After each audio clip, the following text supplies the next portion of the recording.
In this tutorial, you'll use logic to make health go up and go down. Oh, Cuthbert. Let's start by going into play mode. See if you can get Connie across that first gap. Oops. Sorry, Connie. I forgot to fix that. Don't worry, though. Even after falling such a long way, Connie's just fine. There's only one problem. There's no way for her to get back up. What we need is for Connie to respawn on a platform if she falls. So that's going to be our next job. First, switch back to edit mode. Remember to rewind time with L3 as we always do after play mode. In order to make Connie respawn, we're going to use a health modifier gadget. We'll use it to make the floor around the platforms lethal. Health modifiers can damage or heal anything that has a health manager. And, as luck would have it, Connie has one built into her logic. Go to the assembly menu. Open it with the square button if it's closed.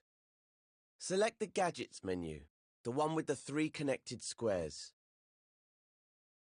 You'll find the health modifier in the movers and output section, which is represented by a box with an arrow. Now select the button that has a clockwork heart on it. Your imp will now be equipped with a health modifier gadget. Stamp it somewhere central, near the floor, using R2 or X. Then unequip the gadget with circle. Your scene now has a health modifier, but to make it work as intended, we'll have to tweak it first. We'll do that in the next step.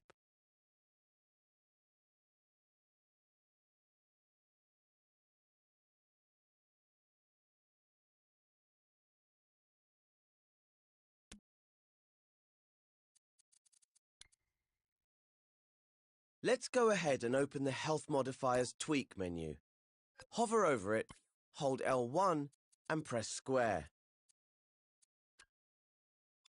Here you can set the options for how the health modifier works. That includes how much health is modified, which is shown in the first slider. Right now, it's set to -100. This means it will take 100 health points away from anything it affects. Just enough to make Connie respawn.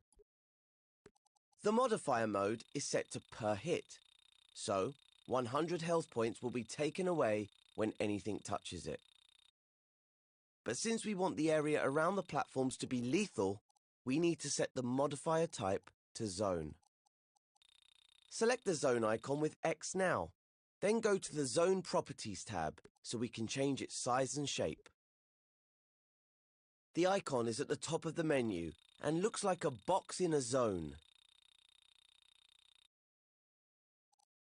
Look for the Zone Shape section of the menu, then select the cube. You can use the zone sliders to make the zone bigger. Be careful not to make it too tall.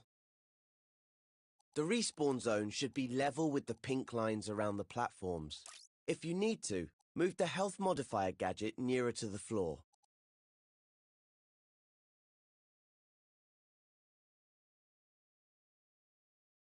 When you hover over the edges of the zone, you'll see white arrow gizmos appear. Grabbing these with R2 will let you change the size of the zone. Using those, you can make sure the area around the platforms is covered. Now let's test it in play mode and see what happens.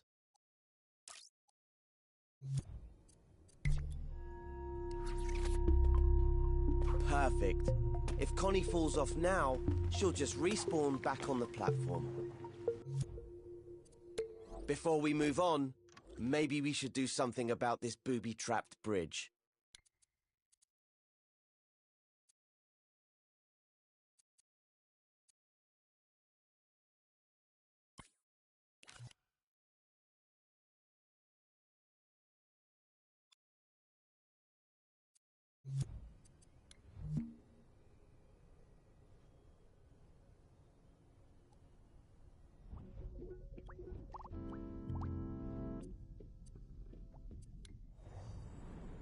In this tutorial, you're going to learn all about the exciting world of logic.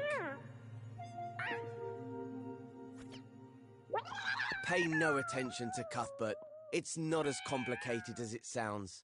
I promise. Let's check out the scene. See the buttons on the platforms in front of our good friend Connie? They activate the bridges that will take her to the next platform. At least that's what they're supposed to do. To get them working, you'll need to connect them to the gadgets that control them. You can't see gadgets when you're in play mode, but they let you do all sorts of useful things in edit mode. You can tell gadgets apart by their color and icons.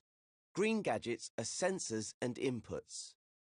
This one is what we call a trigger zone. It's one of the more versatile gadgets. It can trigger other gadgets when it detects something in the scene. Like in this case, Connie standing on the button. Hi, Connie. If you select the gadget with X, you'll be able to see its detection zone. That's it, right there above the button. Press the circle button to deselect the trigger zone, and let's look at the next gadget. Red gadgets are movers and outputs, meaning they make things happen in the scene. This particular gadget is a rotator, and it's connected to the first bridge. Click R3 to start time, and let's see what it does. Well, not a lot right now by the looks of it.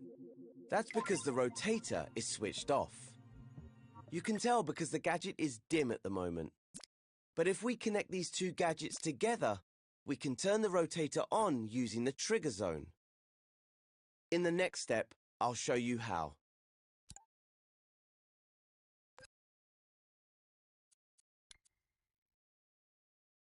Before we start connecting things, make sure you can see both gadgets. You'll notice they have ports sticking out of their sides. Ports on the left are inputs, and the ones on the right are outputs. Hover over the output port on the trigger zone now. You'll see the word detected appear. That means that when the trigger zone detects something, this output will send a signal. Before it can send that signal to the rotator, though, we'll need to connect them with a wire. So hover over the detected output and press R2 or X. You'll notice your imp is now tethered to the port by a wire. Power ports have appeared on the gadgets too. It's these ports that switch gadgets on or off. OK, drag the wire over to the red rotator gadget. Now hover over the power port at the bottom, then press R2 or X. Once the gadgets are connected, the wire will disappear automatically. That way, your scene won't get cluttered. After all, you don't want wires all over the place. You can see the wire again by hovering over either gadget. OK, time to test our connection out. So let's switch over to play mode in the options menu. That's more like it.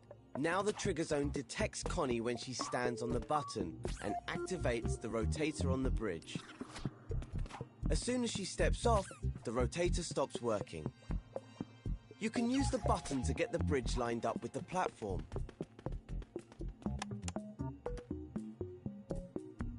Once Connie can make it to the second platform, you can head back to edit mode and move on to the next step.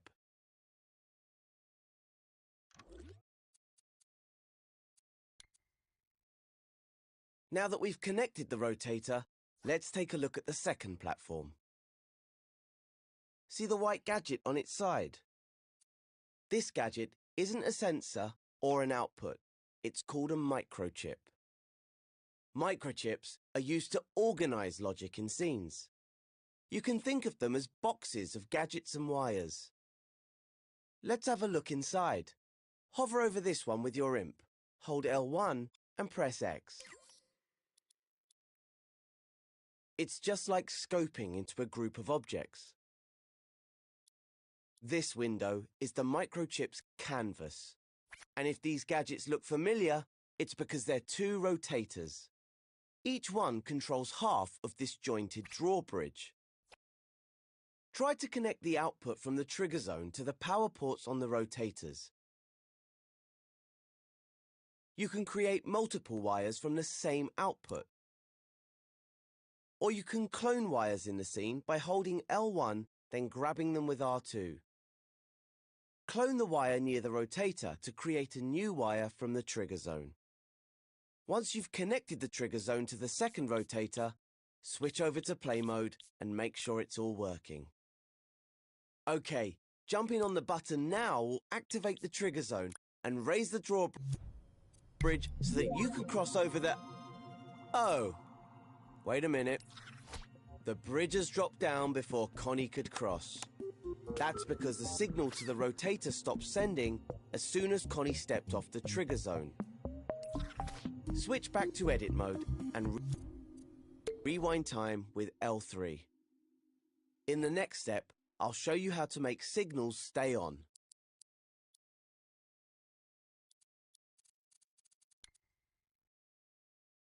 If we want the bridge to stay up, we'll need to add a gadget between the trigger zone and the rotator to keep it activated. We can do this with a counter. So let's go into the assembly menu. Press square to open it if it's closed. Select the gadgets menu with X. You'll find the counter in the logic and processing section. The gadgets in this menu take an input signal and change it in some way before sending it on. Go ahead and select the counter. Its icon is a tally counter. Now you can see the gadget on your imp. Hover over the microchip and it will snap to the canvas. Press R2 or X to stamp the counter onto the microchip, then press circle to unequip it. The counter gadget counts up or down whenever it receives a signal through its inputs. By default, it starts its count at 0 and has a target of 1. Once it reaches that target, it sends a constant signal through its counter-full output port. Before we connect it though, let's tidy up the wires connecting the trigger zone to the rotators. Just hover over them and press triangle to delete them. Now press R2 or X over the detected output of the trigger zone to create a new wire. Connect it to the increased count input port on the counter. That's the port with the plus sign icon. Now when the trigger zone is activated, the counter will go up to 1. And, this is the important part, it will stay at 1 even after the trigger zone deactivates. Now hover over the counter full output port of the counter. This port sends a signal when the counter reaches its target. Create a wire with R2 or X and connect it to one of the rotator's power ports. Then do the same for the other one. Time to switch to play mode and try out our new connections.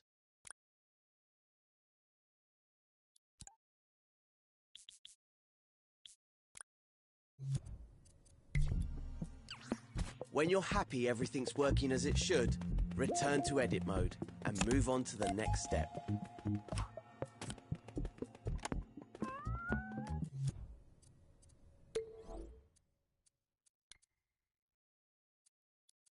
Just one more bridge for Connie to cross. As you can see, we have another microchip on the platform, so let's open it up. Hover over it with your imp, hold L1 and press X. Okay, looks like we have everything we need here. But Connie's an adventurer, so how about we make this last bridge more challenging? Adding a timer to the logic should get the adrenaline going. Once Connie activates the button, she'll only have a few seconds to cross before the bridge drops back down. Let's head back to the assembly menu. If it isn't already open, press square. Then go into the gadgets section. You'll find the timer in the same place as the counter, the logic and processing section. Its button has a clock face on it. Now go ahead and stamp the timer gadget onto the microchip with R2 or X. Then unequip it from your imp with the circle button. Now let's take a closer look at the timer's inputs and outputs. You can see their names by hovering over the ports. The first input is a start timer port. Once this receives a signal, it will start the clock. The second one is reset timer, which sets the time back to 0. Over on the output side, we have timer finished and timer output. Timer finished sends a signal when the timer reaches the required number. It's set to 5 seconds by default. Timer output is a little more sophisticated. The signal it sends represents the timer's current progress. If, let's say, it's only halfway to its target, the signal it sends will be half strength. So how do we connect this so the bridge only stays up for a few seconds? Well, we need the bridge to be raised while the timer is running. So create a wire on the timer output with R2 or X. Remember how we used the counter on the previous platform? We can use one here too. Just like before, connect the wire to the counter's increase count input. Then connect the counter full output to the rotator's power port.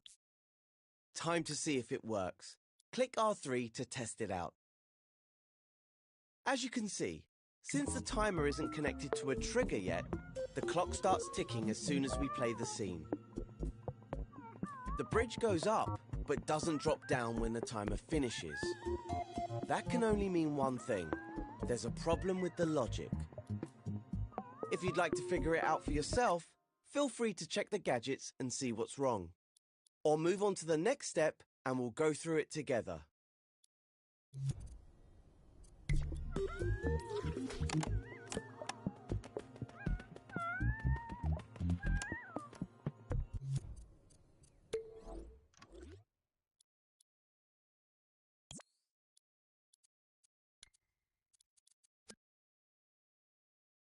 So let's take a look at why the bridge stayed up after the timer finished instead of going back down.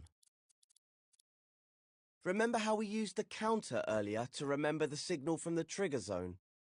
Well, now it's remembering the signal from the timer, so we need to make it forget that once the timer finishes. Let's go over to the counter gadget. Hover over the inputs to see their names. This one here is reset count. It'll put the counter back to 0, which will turn off the rotator. So all we need to do is connect it to the timer, but to which output? Aha! There we go. We can use the timer finished output. Hover over it and create a wire with R2 or X. Then stretch the wire over to the counter and connect it to the reset count input. But we also need to reset the timer, otherwise the logic will only work once. So let's get another wire from the timer finished output and connect this one to the reset timer input. You'll recognize it by the rewind symbol on it. All we have left to do is to connect the trigger zone to the start timer port so Connie can activate it. Okay, that was a lot of connections. So before we test it out, let's go over the logic we've made. First, Connie activates the trigger zone, which sends a signal to start the timer. Once the clock starts running, the timer output becomes active. This tells the counter to count up. That then turns on the rotator and raises the bridge. Now this is where the really clever stuff kicks in. After 5 seconds, the timer finishes its count, which activates the timer finished output. This in turn resets the counter to 0, cutting the signal to the rotators and lowering the bridge. And let's not forget, it also resets the timer, so the logic could be triggered again if Connie didn't cross the bridge the first time. Isn't logic exhilarating? Take your time digesting all that. Logic is easier to read if you route your wires neatly. Grab wires with X to change their paths.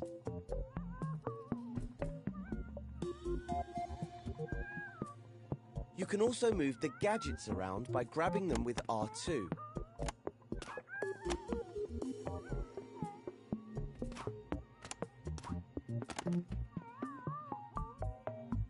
Feel free to test it out in play mode, but don't leave the scene just yet.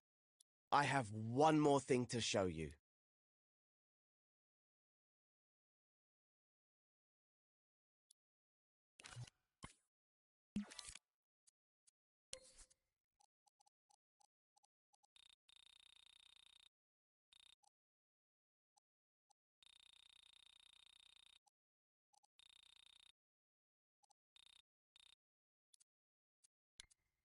So, on the third platform, we've set up a timer that makes the bridge drop after 5 seconds. But I think that might be too easy for a seasoned pro like Connie. Let's make it a little bit more challenging. First, if you're in play mode, switch back to edit mode and rewind time with L3. Let's move in closer to the microchip with the timer. You can use the grab cam, R1, to move your view. Now I'll show you how to tweak a gadget's settings. Hover over the timer gadget, hold L1 and press square. This tweak menu contains the settings for the timer. Hover over the sliders and buttons to see their names. The top slider sets the target time for the timer. If we lower this setting, the bridge will stay up for a shorter time. To adjust the value, hover your imp over the slider, then hold X. Use your imp to drag the slider left or right. Set it to around 3 seconds. It doesn't have to be exact. If you're a stickler for precision, you can adjust the slider incrementally using the up and down directional buttons. Just hover your imp over the slider and press up or down to tweak the value. In fact, why don't we make things really interesting for Connie? Let's set it to 2.5 seconds. You can close the tweak menu now by selecting the cross in the top corner with X. Or you could use a shortcut. Just hold L1, then press circle while hovering over the menu to close it quickly. The same shortcut works for closing microchips. Give it a try now. Hold L1, then hover your imp over the microchip and press circle. Time to test out the scene in play mode.